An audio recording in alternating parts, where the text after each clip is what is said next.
Hello, Blair friends. It's crazy to think that this is even possible, but it very much is. I had a florist, actually, multiple times had a florist say to me that they did this event, they did this huge funeral, they did this wedding, and they didn't make any money. So think about booking a $15,000 wedding and making less money or not making any money at all if you did a $6,000 wedding. This can easily happen if you're not paying attention to where profit is leaking. So today I want to break down the anatomy of a profitable event, wedding, from inquiry to final cleanup, and really show you where florists tend to make money, lose money, and accidentally work for free. If you have been doing weddings, profitability, I mean, and this can apply to funerals, this could apply to events in general, this can apply to like anything that you're doing on a little bit larger scale. Profitability really starts before you ever even touch ordering a flower. Is the client actually, and actually this just happened, and this is actually a very recent situation. There was a wedding planner that reached out to me that I work with often, and they, their wedding is on August 23rd, you guys. And like this is happening the first week. So 3 weeks before their event, the florist literally decided to part ways. And after diving in, I know the florist and I know they can probably be a little fussy, a little bit of a diva. But in going through and asking a lot of questions, I really think that this client wasn't aligned their expectations with what had been evidently quoted. And so when they reached out to me, they were like, there's a $5,000 to $6,000 budget. And then they're sharing the images, the wedding planner is. And like my first question right away is I knew that this vision was not aligned with the budget. And so a lot of times when that happens, we're people pleasers. We're people who want to obviously get business. We want to be successful. So we think that we need to take jobs on. We want to make this wedding planner see us. We want to be visible. We think we need to do all these things. But inevitably, if that florist would have tried to deliver that vision, either two things would have happened. Either the florist would have made no money or the client would have been unhappy. So is the alignment of vision and budget there to even start with?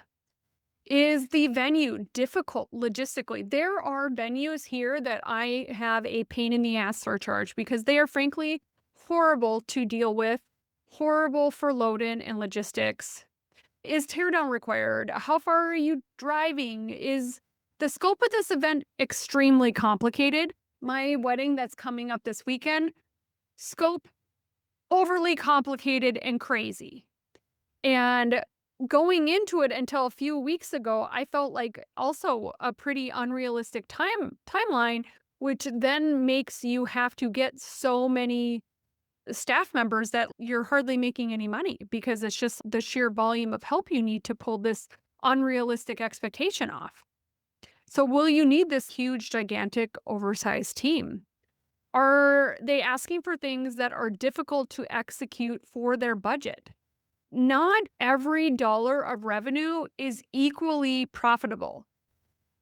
There are things in my business that are just more profitable to do.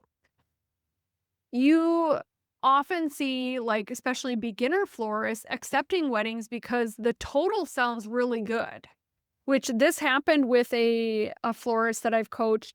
They had a $15,000 funeral. They spent $14,000 on flowers and labor. And to me, like, that is crazy. Why are you working yourself, not sleeping, just working yourself ragged, and then you end up in this situation? Like, that sounds like a total shit show and not something that I would want to sign up for. But that is a reality. Pricing is coming from reality, not hope. And your proposal needs to account for the million components that make up that wedding.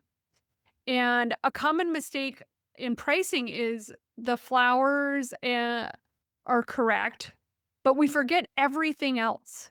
We forget like hard goods, extra mechanics we're going to need, candles and rentals and having to buy more rentals, and like the obscene amount of labor and the obscene amount of delivery time and setup and tear down and transportation costs. I had a wedding and all of a sudden then booked a last minute wedding, like 5 days notice booked, cultural wedding. And I then had to get a U-Haul because I couldn't fit 14 tall centerpieces with my wedding order. Well, that was $227 for me to rent that U-Haul and drive it back and forth. It adds up quick. Like, on top of, I worked my ass off to get this stuff done because it was so last minute. It was hard for me to get any freelancers. And then we have, all that admin time and the design time, the overhead of your building. For me to plug my cooler in is expensive. Like, I have a CoolBot cooler, and for me to plug it in, it requires a abundant amount of electricity.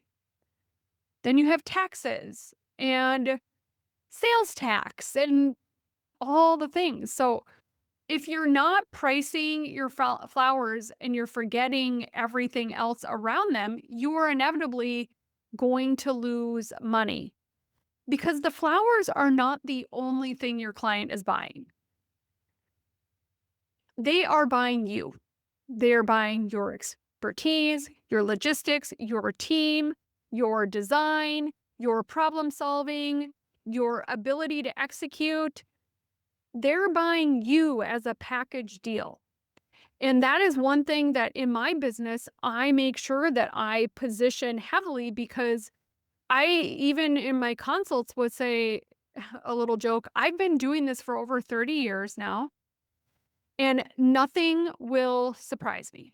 Whatever happens, I will be able to figure it out. And I even have a little joke that if the zombie apocalypse happened, you would still have flowers at your wedding because I feel that confident in being able to execute. And that confidence and that ability comes at a price. So you need to charge accordingly for your expertise, for like bringing in a huge team, for custom designing things, for fabricating things, for making shit up out of thin air. You should be compensated for that. Okay, product costs literally can destroy profit fast. If you are over ordering because you're nervous or because you're worried something's going to be a little bit smaller or because you're worried that you're going to be able to get it, so you're double ordering, you're buying too many varieties. If you have recipes with 12 to 15 ingredients, that's a lot. Not only from a standpoint from ordering, but a labor standpoint, because that designer is having to switch gears every time they're having to switch to a different ingredient. And that can add up quick. If you have 15 ingredients, let's just say an average of 3 stems each, that's 45 different stems that are going in one thing, which your brain is bouncing between those 15, and then it's going to have to duplicate that same pattern 15 times over if there's 15 of that centerpiece. Then potentially you could be substituting a more expensive product because you can't get the cheaper version. Maybe you're buying with no clear plan or vision. Maybe you're just wasting. Have you ever just had it like at the end? You were just too exhausted to put this shit in something because it just was like more work than it's worth at that point, or you had to save those blooms because they're fussy and you were saving them to the last possible minute. Those just in case blooms, or those I'll add them at the last minute and then they never get added, eat away at your profit. Overbuying is one of the easiest ways to turn profit into compost. So you really need to compare what did I estimate versus what I actually purchased. And it could be just completely like Pac-Man on your profit margin. So being aware of that, making sure you have good recipes, making sure that you are planning accordingly is so critical. And then labor. Labor creep is a silent killer of your profit. 20 hours, let's just say you priced something and you thought, okay, if I do it at this markup, I think it's going to be 20 hours of labor, but then it took 35. That difference comes directly out of your profit margin if you are paying people to support you.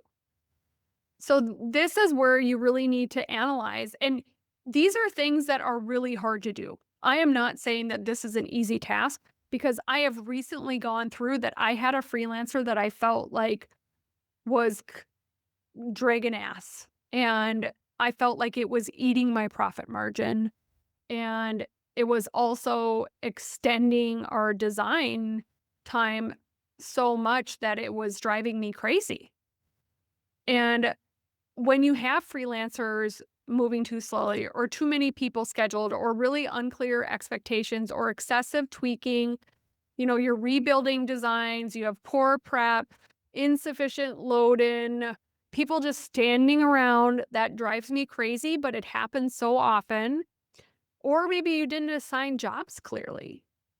Every extra hour has a cost, even when you are the one working. Like, I just was meeting with one of the Floral CEO Mastermind. Every member of the Floral CEO Mastermind gets an accountability call with me monthly to make sure that they are staying on track with their goals, answer any one-on-one questions that they might need support on, and then talk about these things. And they were running into things with freelancer mistakes, which is huge. But we also were backing into like, when you're doing a task, that task should be at a certain effective hourly rate. And I don't like to do tasks unless they're $100 an hour effective rates, so that I'm at least recouping $100 of revenue for every one of the hours that I work.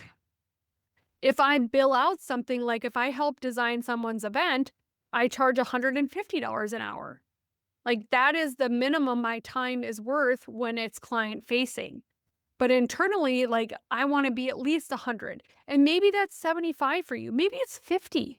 Maybe it's even just figuring out what the ceiling is or the floor is, whatever you want to look at, to try to figure out what to do from that standpoint.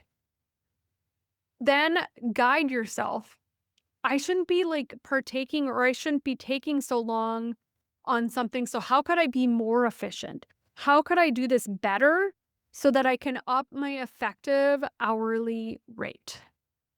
And this is so important because your own labor is not free. Just because you own the company, your work still has value and value attached from a monetary perspective towards that event. All right. Then we really want to be designing strategically. This is where creativity and profitability meet. You can create like some huge, visually impactful, totally kick ass without necessarily creating huge product cost. You'll see a lot of people who are doing more like mono bloom or pin frog, ikebana type designs. They're creating a lot of impact with not very much product. You're going in and creating a focal moment. Maybe you're repurposing things so that you're designing strategically so that not only the value for the client, because they're getting double the value with how you're strategically using those, but you're building in also like, I'm also getting better pictures because I'm getting pictures in two places. I'm maximizing how I'm using this afterwards so that I'm filling in and just making maybe the secondary mechanics is all I'm creating because we have this good foundation. You're balancing maybe some flower heavy moments with like candle styling or tablescape styling. You're using candles. You're making sure that your couples have good linens. Linens make a wedding, you guys. You're using interesting textural foliage.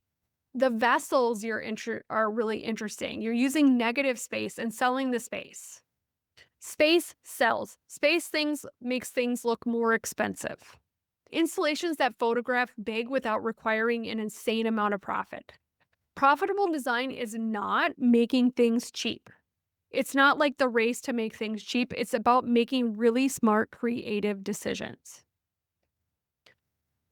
Then, repurposing can increase the value, of course, the perceived value to the customer.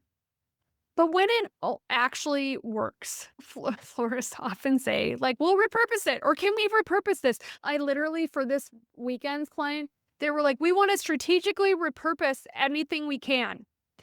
And I looked at them and they have 3 different color palettes throughout their wedding.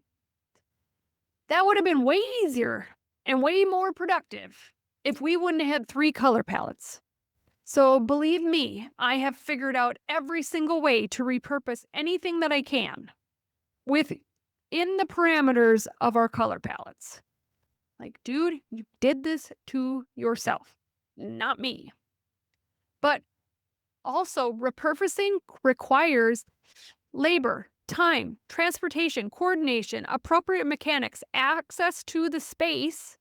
We have to get access to my venue on Friday night because the sheer volume of shit they're bringing in is crazy. And it's costing them $5,000 to have that space, one ballroom reserved for that night. So sometimes repurposing can save money, but sometimes you basically spent $500 in moving a $300 arrangement.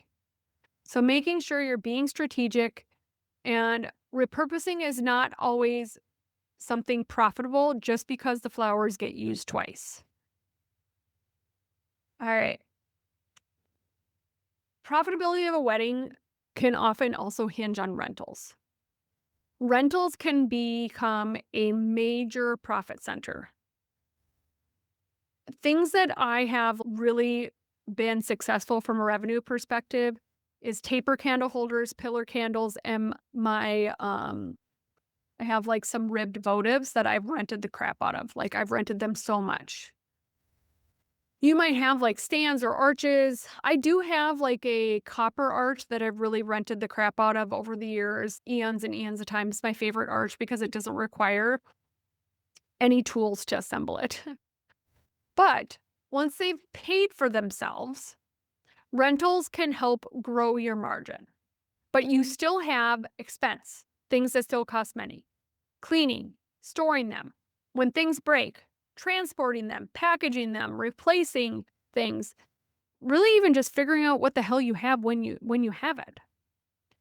There is still cost related with that.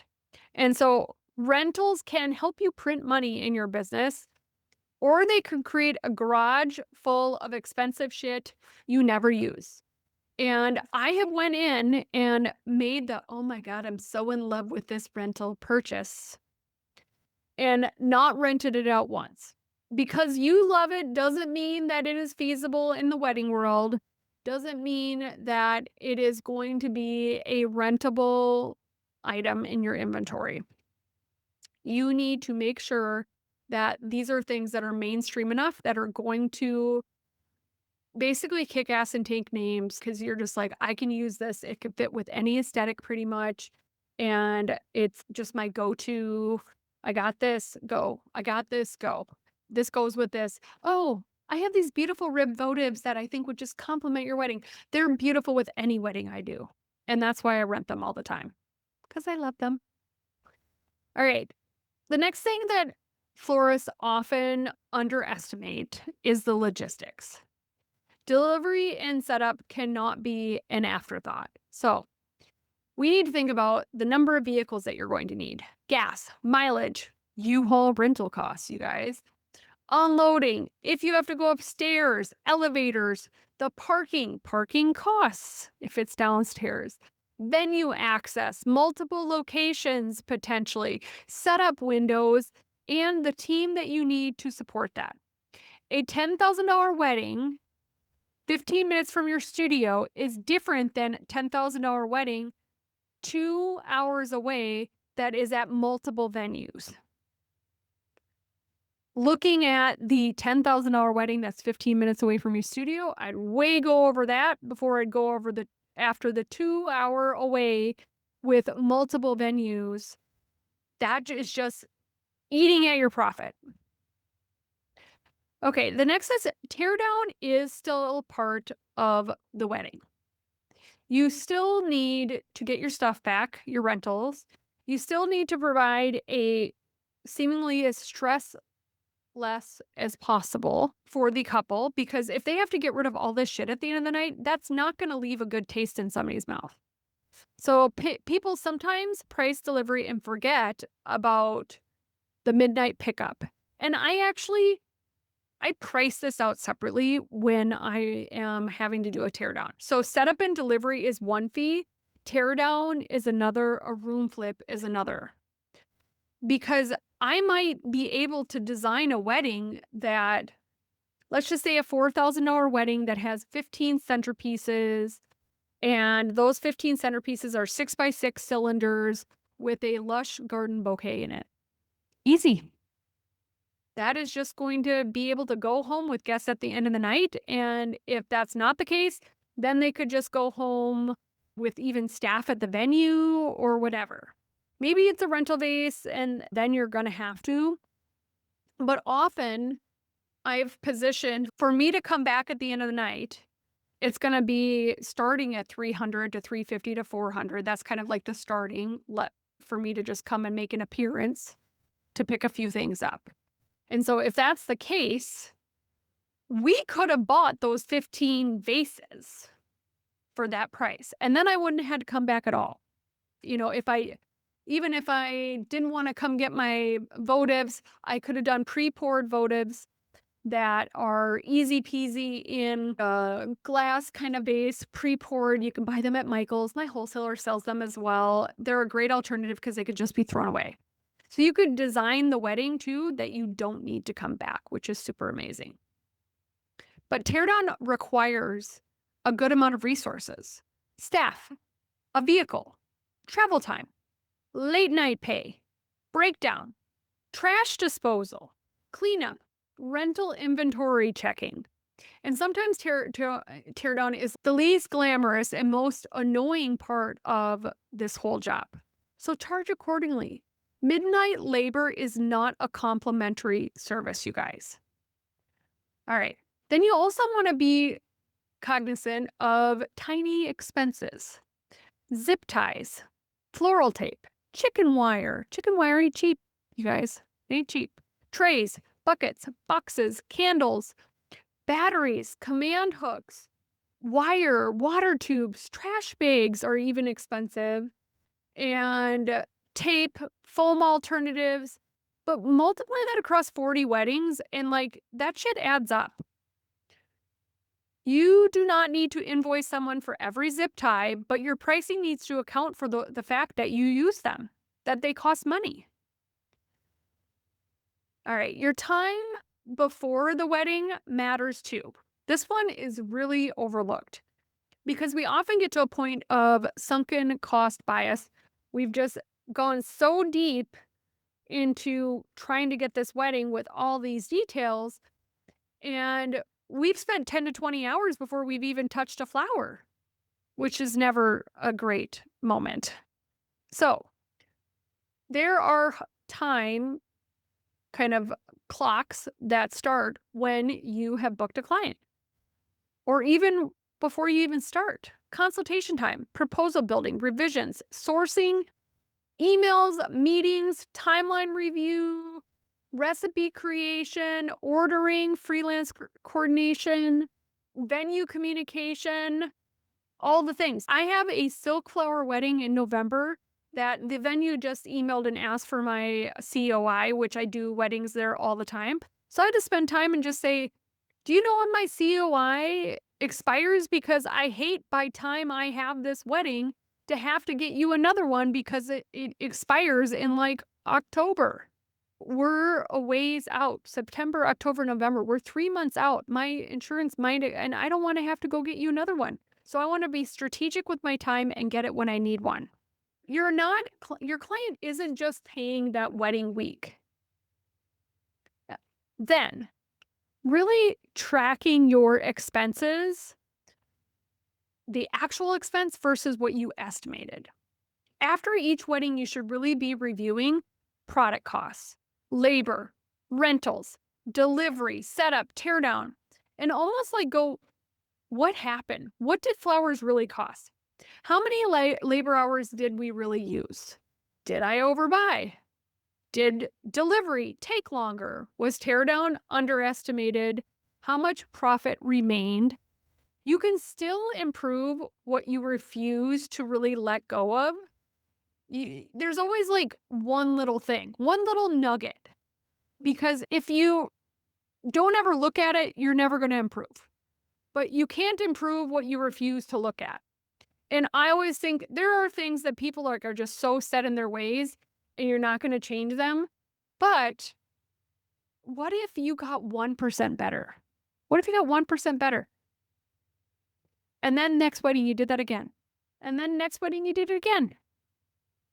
That is where profitability starts really going into overdrive. Then do a post-wedding profitability review. Ask yourself, was this wedding worth doing? Would I book another wedding like this? Would I do another wedding at this venue? What was the most profitable part of this wedding? Where did margin disappear? What should I charge differently next time? What process do I need to change? Did I actually like doing this? Was the stress commensurate with the money? I love that last question because sometimes you're just like, no, these people were crazy people. I don't know. I don't want to do this kind of thing again, and on and on. That question can help guide your next decisions because profitability is not only financial, it's also about loving what you do.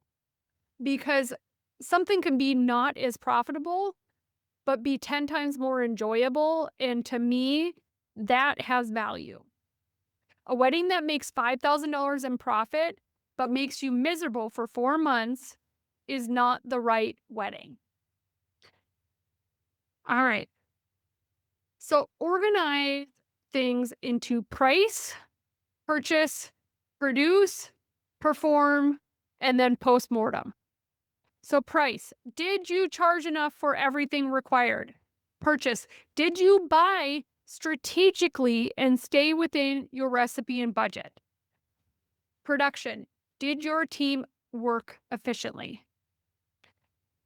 Perform, did delivery, setup, logistics, and teardown stay within expectations? Postmortem, did you review what actually happened so the next wedding became more profitable? That kind of little structure there, that little review structure is going to be huge in making sure that you are improving that 1% every time, because hopefully these lessons learned, the data assessed can help you make that next decision of what should I do different? Like, how could I be different? How could I be better? How could I be 1% better? And that's where the magic happens. I hope your weddings are profitable. And if they aren't, I want to help you be more profitable than ever in the remainder of 2026 and into 2027. Go check out the Floral CEO Mastermind. This mastermind, I have had people in there that have increased their business year over year by 10%. And that's a pretty big bump, you guys.